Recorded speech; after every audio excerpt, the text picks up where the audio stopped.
형사사건 가해자 신분으로 기소되어 재판을 받게 된 피고인 입장에서는 무죄를 다투는 경우가 아니고 공소사실을 인정하는 상황이라면 피해자와 합의를 진행하는 것이 양형상 선처를 받는 확실한 수단이 될 수 있습니다.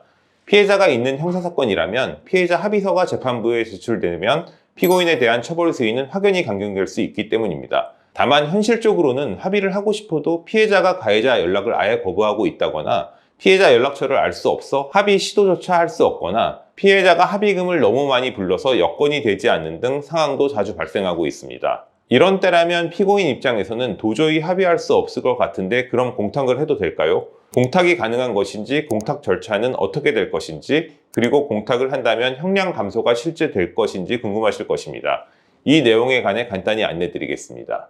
그럼 공탁은 언제 하면 좋을까요? 형사사건에 연루된 가해자 입장이 되었다고 해도 일반 민사 절차상 공탁이 아닌 형사공탁은 아무데나 진행할 수 있는 것은 아님을 유의하셔야 합니다.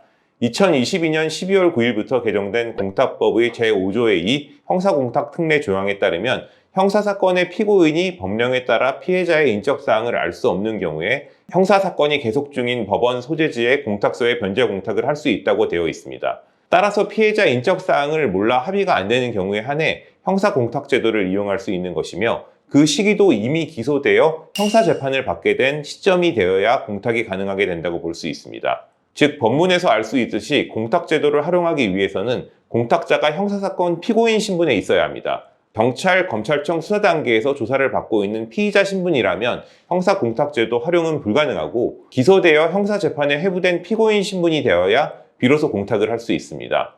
예상할 수 있다시피 양형상 선처를 받는 데에 있어 효과는 피해자 합의 진행이 공탁에 비해 훨씬 높을 수밖에 없습니다. 피해자 합의는 피해자의 명시적인 처벌 불원 의사가 재판부에 표시된 것인 반면 공탁은 피해자 의사에도 불구하고 공탁금을 예치해 놓고 피해자로 하여금 그 돈을 출금해 갈 권한을 부여하는 것이라는 점에서 피해자 합의에 비교할 수준은 결코 아니기 때문입니다.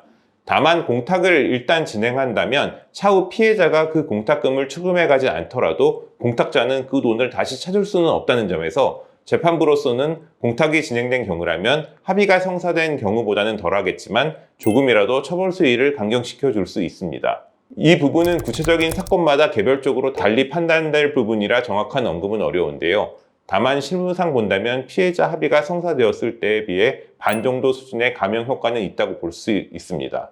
개정 공탁법 형사공탁 특례 조항에 따르면 형사사건이 계속 중인 법원 소재지의 공탁소에 변제 공탁할 수 있다고 되어 있는데요. 따라서 공탁을 하고자 하는 피고인이나 가족으로서는 당해 사건이 계속 중인 법원 소재지 공탁소에다가 신청을 해야 합니다. 한편 개정된 공탁법 형사공탁 특례가 적용되기 위해서는 피해자의 인적사항을 알 수 없다는 서류도 반드시 제출해야 합니다. 피해자의 인적사항 공개가 허가되지 않았을 경우라면 공소장을, 피해자가 인적사항 공개에 동의하지 않았다는 이유로 인해 인적사항 공개 신청이 불허된 경우라면 재판장 등의 열람보고서 신청서 사본을 첨부 서류로 제출해야 합니다. 자세한 공탁 절차나 방법에 관한 실무적 내용에 관하여는 법원 공탁소에 문의를 하시면 되겠습니다.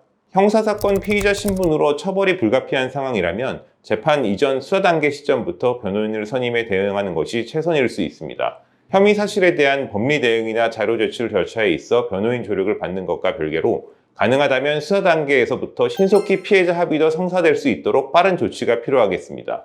물론 수사 단계에서 피해자 합의가 되지 않았다면 공판 단계에서 합의가 진행될 수 있도록 총력 대응을 해봐야 하며 그럼에도 불구하고 합의 조건 조정 실패나 피해자가 인적사항 공개 거부를 한 경우라면 최후의 수단으로 형사공탁을 진행해 볼 수 있도록 변호인 도움이 필요할 것입니다. 만약 피해자와 합의가 어렵거나 형사재판 문제로 고민 중에 있으시다면 법무법인 은우에 상담 문의를 하실 것을 추천드리겠습니다.